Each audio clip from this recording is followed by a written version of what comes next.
Every once in a while, I get a viewer who uses the comments on the videos to ask for QRadar support. And I'm very reluctant to answer those. First of all, because this is not an IBM official channel. This is a private initiative that I have been maintaining for years and I think helps a lot of us. And second, I may not even know the answer to the question that is being asked. For that, there is, and this is the objective of this short video, there is a website.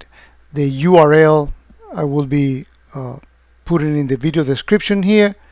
It is this one, IBM Community QRadar Home Support. And this is one of the one-on-ones that IBM has put together. And it's very comprehensive. I mean, you get things like when I'm preparing for my case, this is not that much of a useful, but this thing, all the questions, all the things that I need to get, you know, how do I prepare the answer to the questions that I probably will be asked to speed up the resolution of my case. For example, how do I get the logs and instructions on details, and how do I collect the logs in here and there? I think this is going to help many of you when you have questions to ask for QRadar support.